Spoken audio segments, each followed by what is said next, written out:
Bom, para quem está nos ouvindo, sejam muito bem-vindos. Eu estou aqui com Humberto Massareto, parceirão meu de muitos anos de trabalho, de dar aulas, né, Humberto? Já nos falamos sobre isso, no sentido do que essa experiência trouxe, mas um dia desses a gente pode voltar a contar.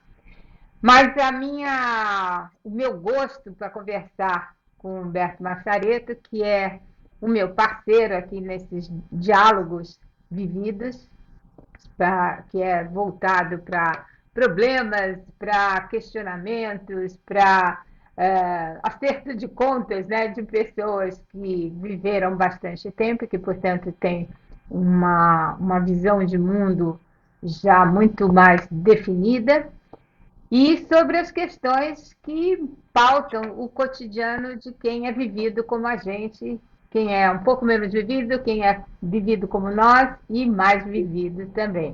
Doce. Bom, Humberto, você é um grande especialista e consultor de inteligência artificial. E eu, nos últimos tempos, ando assim muito interessada no que nós estamos vendo, no sentido, eu converso com muita gente que tem medo pra caramba do que vai acontecer no planeta, que a inteligência artificial vai detonar todos os empregos, que nós vamos ter decisões tomadas de um jeito assim muito tecnológico e muito menos humano. E aí eu quero que você nos ajude a pensar. Inteligência artificial vai ser como nos filmes de ficção científica da década de 90, que vai tomar conta do planeta e vai definir o nosso futuro? Disse olá, tudo bem? E olá para quem veio aqui assistir a gente, né? Muito obrigado pelo convite. E obrigado por me convidar para falar de algo que eu gosto bastante, algo a que me dedico a estudar há algum tempo. Eu tenho uma péssima notícia para todo mundo. Não vai ser igual aos filmes. Essa semana, de novo, apareceu aí uma nova notícia catastrófica de que a inteligência artificial do Google, o Gemini, respondeu para uma pessoa, um humano, que ele era desnecessário e que ele deveria morrer. E a máquina, segundo esse diálogo, né, que nunca aconteceu, por favor, morra. E eu fico pensando assim, se a pessoa tem coragem de criar uma coisa dessa e coloca no ar, eu acho que ela já está morta mesmo, né? Porque ou ela está se matando de rir, ou ela está matando as pessoas de medo. Mas a gente está tão distante, mas assim, eu não consigo conceber a distância de que a gente está de algo desse tipo acontecer. Você sabe que eu até preciso comentar com você, pedir, eu ia deixar para o final, mas já que você está trazendo, eu descobri uma coisa que eu queria compartilhar com você e que você, por favor, me corrija. Não desmistifique ou dê mais açúcar para o meu sonho. Eu dei uma informação para a inteligência artificial a questão de uma semana, porque eu sabia a resposta, mas eu estava assim, sabe quando você está, sei lá, brincando? Falei, vou ver se ela responde de verdade o que é. E eu fiz uma pergunta, dando o cenário e buscando o maior número de informações possíveis e a mais correta possível. E questionei se ela podia me dizer qual era como eu deveria, era como eu deveria arrumar uma determinada coisa num cerimonial. E num primeiro momento ela me respondeu errado. E eu escrevi, olha, você não me respondeu, você errou, não é assim. Aí ela pede desculpas, você tem razão, eu não respondi corretamente. E respondeu de outro jeito. E eu respondi, você continua respondendo errado. E ela aí finalmente respondeu correto, conforme eu fui inserindo alguns dados para mostrar que, olha, que ela estava errada. E aí, a inteligência artificial é burra? Porque se for burra, não dá mesmo para tomar conta do planeta, né? Não, Porque se tomar conta do planeta com uma inteligência artificial burra, vai dar uma caca enorme. Conta. pois é. Bom, e assim, sem inteligência, né, e natural, a gente já tem um monte por aí espalhado, né? Não vou citar nome. Como é que tem um site muito divertido que acho que chama, acho que é burrice natural, algo desse tipo, né, uma brincadeira. Aí vamos lá. Tem alguns especialistas dizendo, né, que a inteligência artificial vai tomar conta, isso é aterrorizando, né?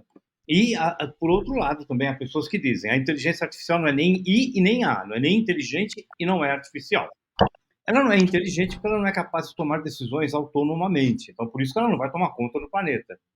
E ela não é artificial porque ela tem o viés de quem alimenta. Então, no caso da OpenAI, a primeira base gigantesca que eles têm de dados era da Microsoft, que era sócia, que era parceira do projeto. À medida em que a gente interage com a inteligência artificial, nós colocamos novos dados lá dentro. E aí eu vou voltar dois passos para trás, né? Arrisco dizer que a quantidade de pessoas que tem uma inteligência mediana para cima é muito menor do que o lado oposto.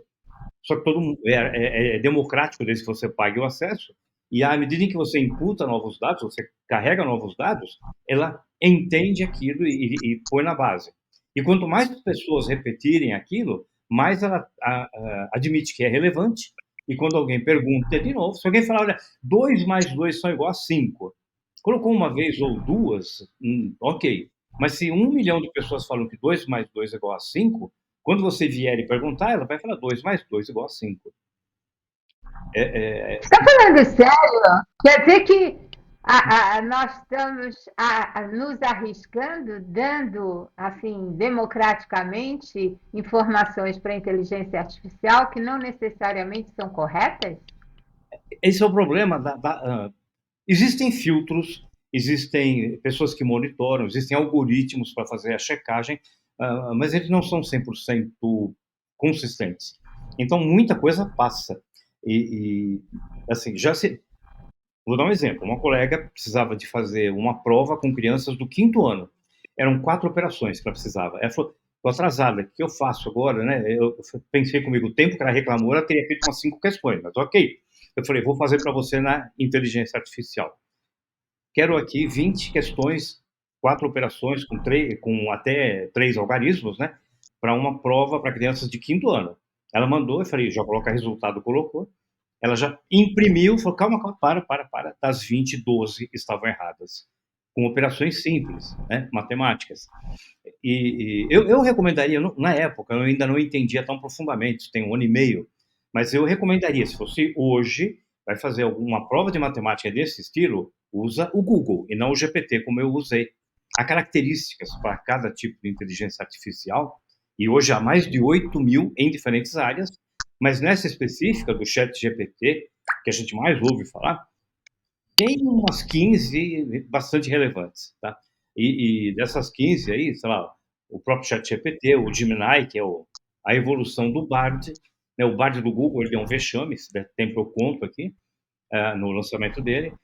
Tem o Copilot, que a Microsoft, depois que se separou da OpenAI, ela investe nele, está muito bem. Tem o Perplexity, tem o Find, tem um monte de Grok, né?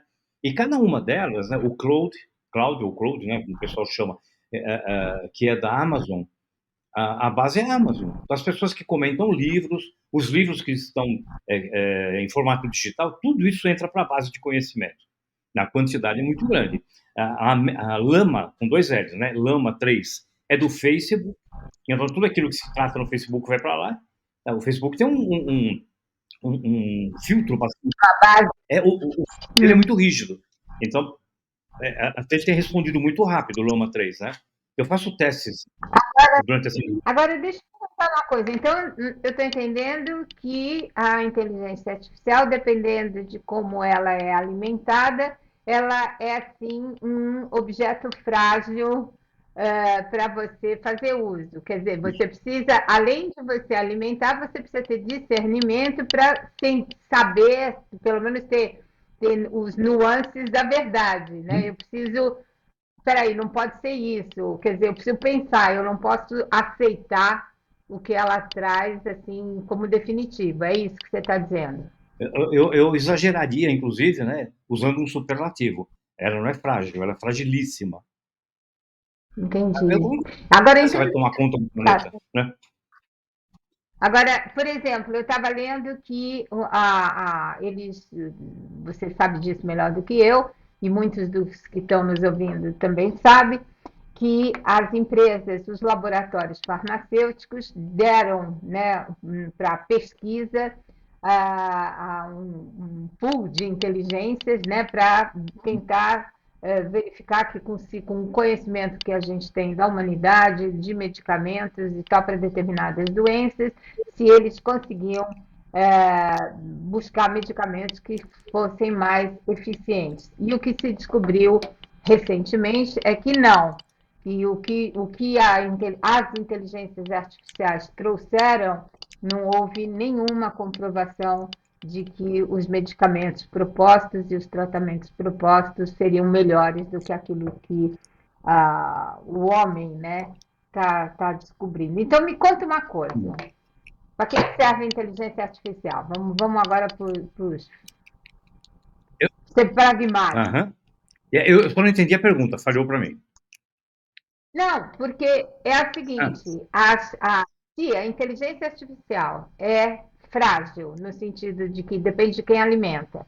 Se nós vimos que os laboratórios farmacêuticos não tiveram grandes hum, avanços na busca de medicamentos que deem conta de descobrir novas possibilidades para grandes doenças, né?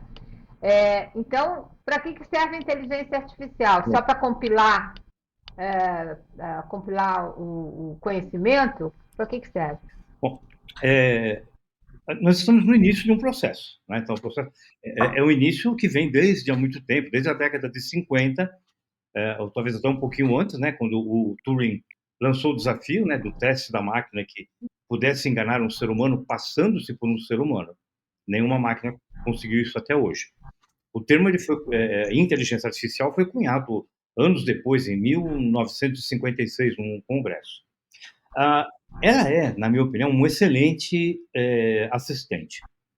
Um amigo nosso comum, que você conhece, o professor Vitor Michavka, ele usa um exemplo bastante. Se ele chega para você, qual é o teu estilo musical preferido, o seu, Lícia? O meu? Eu gosto de jazz, eu gosto de música clássica, por exemplo, do Satie, que é um Hum. compositor clássico que eu gosto muito. Então, mas vamos pegar genericamente o gênero, né? Ficou uma redundância estranha, mas vamos lá. Eu falo para você, me dá um nome aí de 5 jazzistas que você, na sua opinião, são os melhores, né? E você vai falar 5. Hum. Nossa, bacana, né? Gosto também. Fala mais 5, aí você vai precisar de pensar um pouquinho. Nossa, olha, para fechar aqui, 30 nomes. Tá?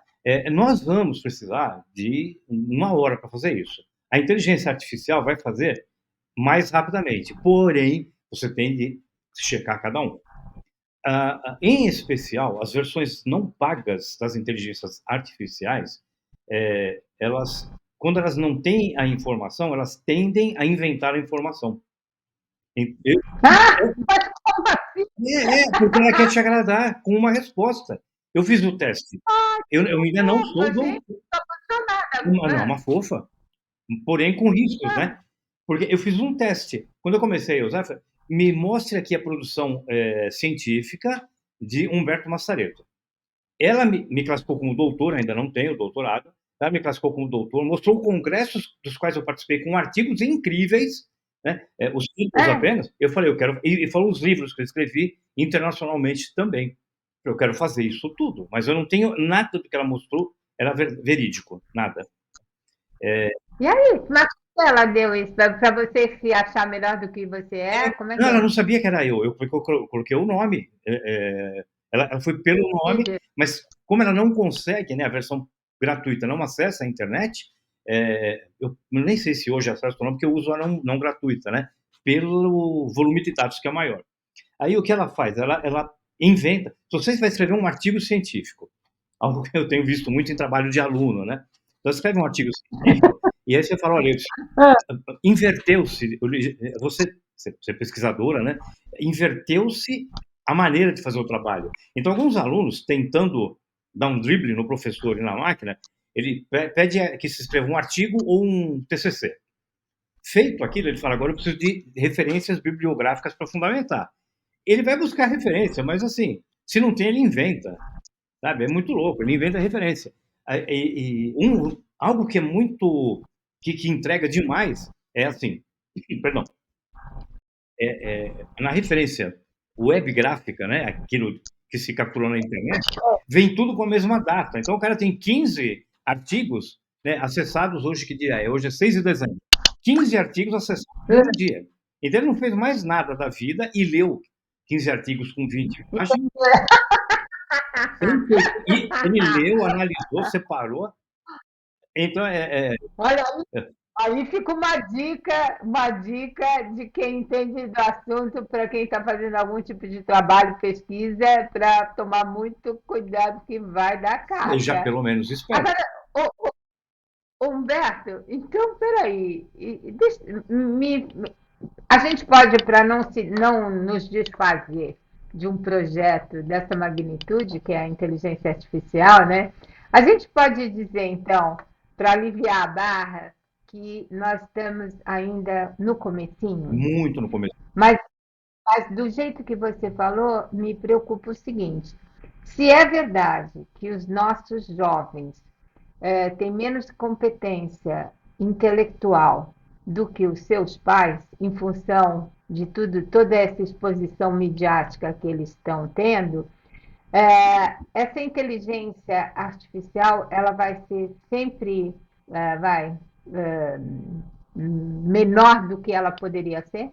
Não, não. A tendência é que ela melhore.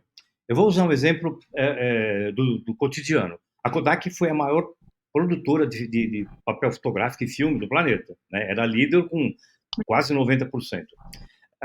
A Kodak, e nasceu lá dentro da Kodak, a máquina digital. Só que a Kodak não acreditou na máquina digital por um erro assim básico. Eu teria cometido também, talvez não levaria em conta, que é considerar o crescimento exponencial. O problema das primeiras máquinas fotográficas digitais é que a resolução da imagem era ruim, porque o tamanho do ponto que forma a imagem era grande. Só que o ponto diminuiu, não em modo aritmético, diminuindo ao pouquinho, mas ele teve uma diminuição de ponto, ele teve um incremento exponencial. A qualidade aumentou muito rapidamente. E aí a Kodak, quando percebeu, já havia perdido todos os bondes, inclusive o da patente, né? A IA, ela vai por esse caminho. Então, se a gente compara com o que era, por exemplo, o ChatGPT 2, eu não vi o 1, eu vi o 2, né? Nossa, era uma brincadeira.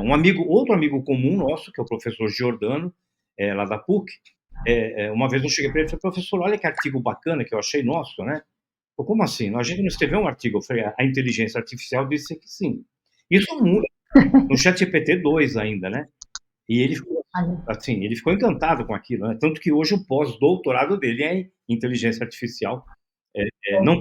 Precisamos trazer ele aqui para conversar com a gente. Ele é um bom velhinho. Um bom velhinho, não. Um bom vivido. Um bom vivido para a gente trazer aqui. Chamando os meus amigos de velhinho. Ô, Humberto. Ele é um bom vivido. Mas, Humberto, a gente está... essa conversa não vai dar conta nesse tempo que nós temos, mas deixa eu te perguntar, para uma pessoa, então, vivida, quais seriam os desafios e os benefícios dela, por exemplo, se entregar à inteligência artificial? Bom, eu vejo um monte aqui, tá? Eu vou começar pelo aspecto mais... Primeiro, todo vivido, toda pessoa, mas em especial todo vivido, por conta do que ele tem de experiência e de conhecimento, pode deixar um legado. Então, o primeiro ponto é esse. E para deixar um legado, por exemplo, eu quero escrever um livro. Como que eu começo o livro? Qual a estrutura do livro? Isso ela faz muito bem. Eu quero escrever um livro sobre relações públicas, sobre cerimonial. Tá? Vou escrever um livro sobre cerimonial. Me mostra a estrutura. Ele mostra. Me faça um resumo de cada capítulo. Ele vai fazer. Não vai escrever o livro para você e nem por você, mas ele já vai mostrar uma estrutura. Ganha muito tempo aqui. Quero selecionar músicas para ouvir. Vai fazer. Quero deixar um livro de receitas. Adoro cozinhar. A inteligência artificial, ela vai. Eu já fiz testes desse tipo, lembro? Os primeiros testes eu desafiava para saber até onde ela ia, né? Então, assim, tinha receita de pudim, não sei o quê. Eu falei, eu quero uma receita de sopa de cueca, né? E ela fez uma sopa de cueca. Eu desafio para ver até onde ela vai. Para falar, é impossível fazer uma sopa de cueca? Não, É loucura. é. Mas olha, posso aqui dar uma Ah, emendada? Então, você está falando, né, sopa de cueca. Eu posso admitir, ou pensar, ou sugerir que a inteligência artificial tem um lado de criatividade, que é justamente esse, de, em vez de dizer não existe sopa de cueca, assim, olha, de repente, eu consigo fazer uma sopa de cueca. Não vai ser uma sopa, né? Como é uma sopa de cueca? Quais eram os ingredientes? é cueca. Cueca, cenoura, cebola, batata, Ah, cheiro ela verde. mesclou. Ah, ela compôs junto com um dos específicos itens que seria uma cueca. O, Gente, é sensacional. E para nós, olha que curioso, para qualquer um de nós menos focado, menos voltado para as possibilidades da criatividade, né? Do quanto ela é importante, a gente diria assim, nossa, que idiota, né? Mas teoricamente é muito criativo. sim. Você conhece a fábula da sopa de pedra, não é? Não me Não, lembro tá. como é. Vou resumir bastante. Havia um mendigo, morava numa rua de um país da Europa há muitos anos, né? Alguns séculos, talvez dois aí, e ele vivia em cima de uma ponte. Ele tinha sempre lá do lado uma panelinha com um líquido dentro, o fogo aceso, e ele tomava aquilo e fazia uma cara maravilhosa. O que é isso aí? Sopa de pedra. Né? Nossa, isso parece bom, isso é muito bom.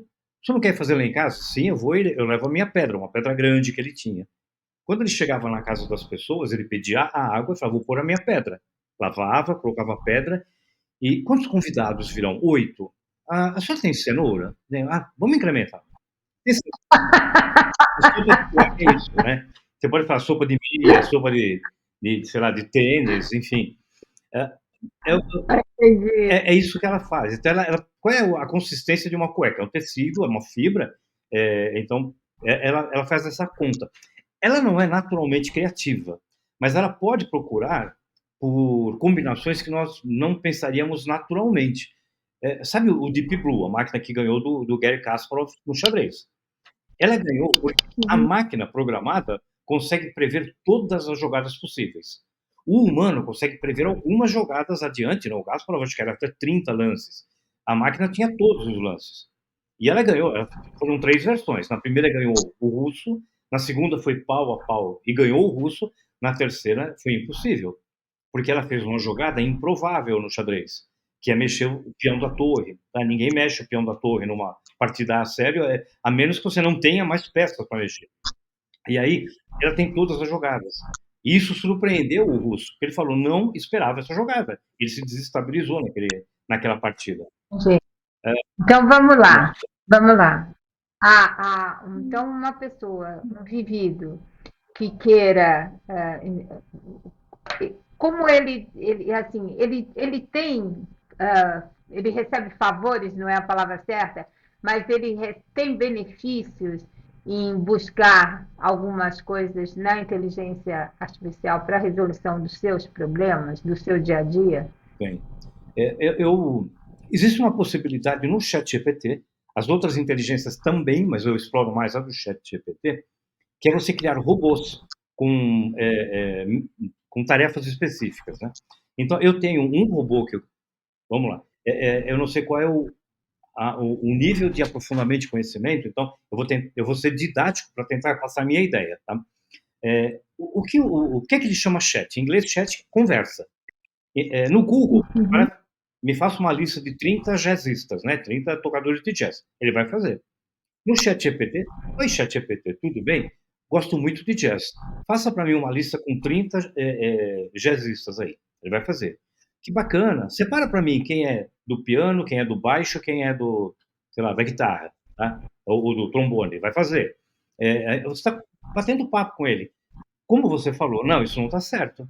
No Google, na pesquisa normal do Google, nem adianta você escrever que não está certo. Lá também tem erro, porque é a mesma coisa. As Entendi. questões, elas são de quem paga, né? É patrocinado. Até vem escrito. As que vêm abaixo são as relevantes. Se 1 milhão de pessoas disser que 2 mais 2, isso equivale a 5, no Google também vai aparecer lá, porque é pela relevância. O algoritmo é sofisticado. Ele tem mais de 1.300 itens, dos quais o pessoal que trabalha com propaganda não conhece mais do que 800. 500 são exclusivos do Google, né? No ChatGPT, creio que tenha um filtro igual. Bom, E eu não respondi. Humberto. Então, peraí, eu não respondi. O que dá para... Ah, Eu, por exemplo, eu ia falar, eu ia te cobrar, porque, peraí, você está me enrolando nessa conversa. um dos robôs que eu criei, porque aí o chat é uma conversa que você estabelece por meio de prompt. O que é prompt? É uma pergunta. É isso. É que o nome ficou chique, então o nome é prompt. Você põe lá uma pergunta. Aí eu comecei a elaborar prompts que tornassem-se mais completos, porque aí entra um fator. A qualidade da resposta é proporcional à qualidade da pergunta. E nós vividos, nós temos vantagem no que diz respeito a conversar com máquina ou com gente, porque nós temos repertório, experiência e conhecimento. As nossas respostas são melhores. Falei isso para você no outro momento, né? Hoje, muito mais vividos têm oportunidade no mercado de trabalho, mercado receptivo e procurando, porque para trabalhar com IA, inteligência artificial, tem que saber fazer pergunta. Então, eu fiz que tem 4 páginas do prompt, que é para você resolver problemas de qualquer tipo.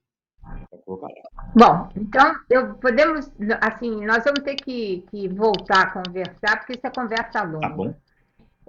Eu acho que até seria interessante quem for conversar conosco, quem for interagir conosco, que colocasse, nos desse algumas perguntas, se tiver interesse em saber alguma coisa, Boa. que mande para a gente, porque nós estamos aqui mesmo querendo ajudar. E eu acho que, por isso que essa conversa não pode se encerrar aqui agora. Uhum. Eu queria propor para você, Humberto, nessa nosso próximo encontro, a gente se aprofundar um pouquinho mais e pensar dentro do mundo das pessoas que estão, por exemplo, aposentadas e que são vividas, é, o que especificamente elas podem conseguir da inteligência artificial. O que você acha disso? Sensacional. É para responder agora? Não? Não, não, porque nós estamos já batendo os 30 minutos e a nossa proposta são sempre conversas muito breves, de Tá sorte bom. que ninguém tenha que esquecer o neto na escola, nem se esquecer em algum lugar, né? Deixar de tomar o seu café com um amigo, por estar ouvindo o nosso assunto aqui. Mas fica aí, em breve essa nossa pergunta, quer dizer, o que de fato uma pessoa com essas características, por exemplo, uma pessoa vivida, aposentada, que está querendo buscar, por exemplo, ter na inteligência artificial uma interação maior do que ela até agora se propôs. Eu acho que isso pode ser um negócio bem legal da gente falar. O que você acha? Acho ótimo. E, e quem está nos ouvindo também, né? Manda. Porque manda para a gente que nós vamos, nos ajude a ficar cada vez mais interessantes e completos. Tá bom. Posso dar uma palhinha Bom, só? Se a pessoa gosta de opa, viajar, ela tem que vir, porque eu vou explicar como é que dá para ajudar em viagem. ótimo, pronto, está aí. Tá aí. A próxima nós vamos falar sobre como as pessoas vividas podem se beneficiar da inteligência artificial se elas gostam de viajar. Com grana ou sem grana, né? Nos dois Imagina. casos. Tá. Foi um prazer, Humberto, até breve. Nós vamos nos encontrar. Para você que esteve conosco, obrigada e a gente espera você na próxima. Tchau. Obrigado. Tchau.